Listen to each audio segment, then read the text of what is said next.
The next thing I want to talk about is the 5 foundations of money. So what are the 5 foundations of money? Can you think of it? Like, can you think of some like what is like what constitutes as a foundation of money? So think of it for a second, and I'm going to tell you some of the answers. So the first thing is emergencies and how do you handle debt, right? So anybody living in our lives, we always have unforeseen situations. Things happen, emergencies, not only with money, but also with health and things like that. So emergencies are part of life. And when it comes to planning for emergencies, financial emergencies, that's something that we absolutely have to consider and to plan for. But so emergencies are something that we absolutely have to plan for. So how do you plan for emergencies? First thing you want to do is to set up an emergency account. So you're going to set up an emergency account in the bank or your brokerage account, and you want to put away at the very least $200 to $300 a month for emergencies until you get to a point when you have at least 3 months of expenses, ideally 6 months of expenses.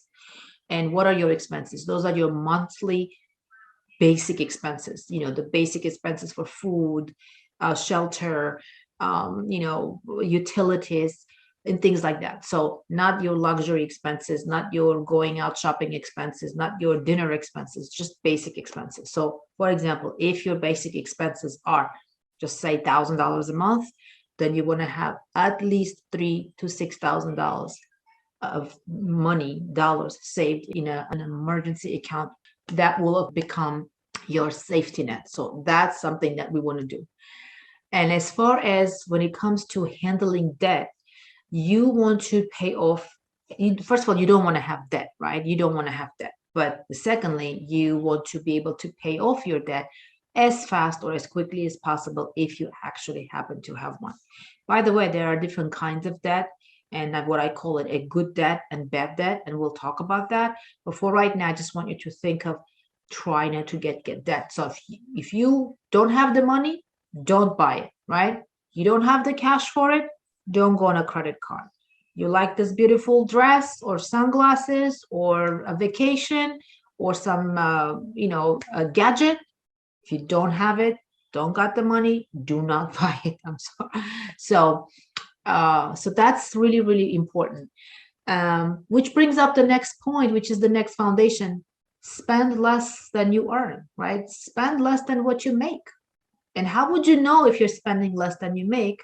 Is because of your budget. So if you have a budget, you would know exactly what's coming in, exactly what's going out, and you would know if you're spending more than you're earning or you're spending less than you're earning. Ideally, if you spend less than you're earning, that means you have some money left over where you can direct it toward other goals, whether it's savings, investing, retirement accounts, and so on.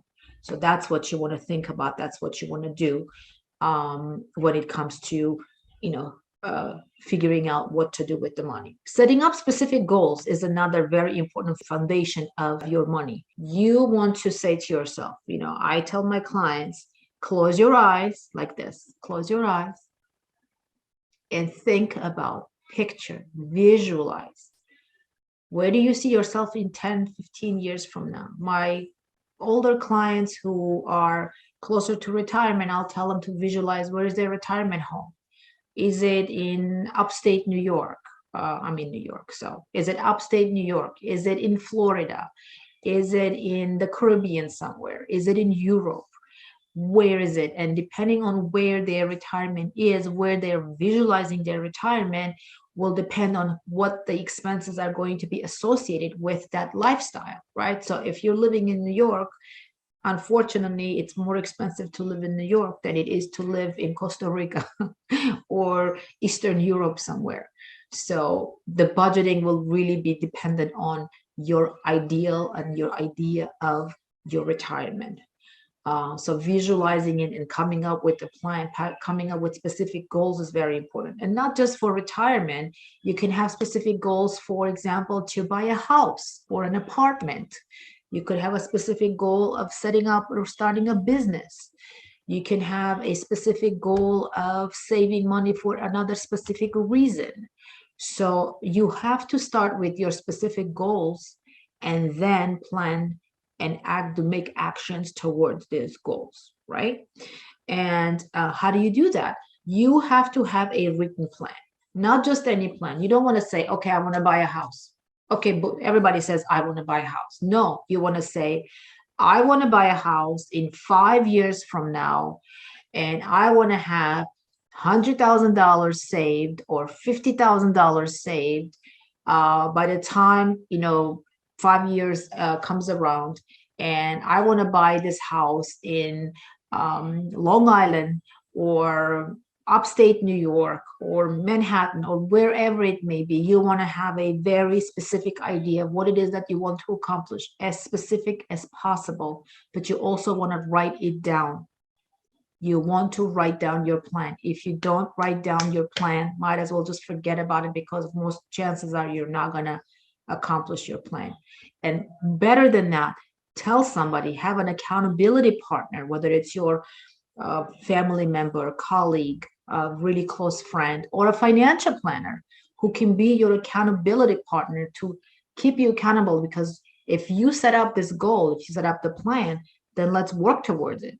Let's come up with the specific steps, step by step, right? They say Rome wasn't built in one day. So any of your goals are not going to come true overnight. You have to work towards it. So have a written plan and then track your plan. Whatever you do, whatever you say, whatever you invest, you must track your plan, because things change in life. Interest rates go change, they go up or down, investments go up or down, stock market goes up or down, and based on that, your results may be different. So whatever you do, whatever plan you have, whatever actions you start, that's excellent. That's a really good starting point. But it's just as important for you to track and keep track of what you're doing. So hopefully that makes sense for you. And you want to keep track of not only your expenses, but you also want to keep track of your wealth accumulation, your investments, and so on.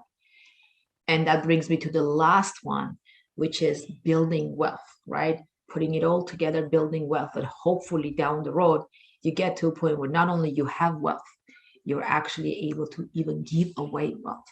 That's the ultimate plan, when you're actually able to give away wealth. So those are the 5 fundamentals of money that I talked about. If anyone wants to understand, if anyone wants to have a better understanding of what their money personality is, you guys are welcome to email me, which is at Anna@getskillsacademy.com, Anna@getskillsacademy.com, or you can leave a comment below, and I will send you our money personality tests. Are you a risk taker? Are you a spender or a saver, or a combination, and so on and so forth? So hopefully you guys will, have some time to do that. And of course, we're here to help.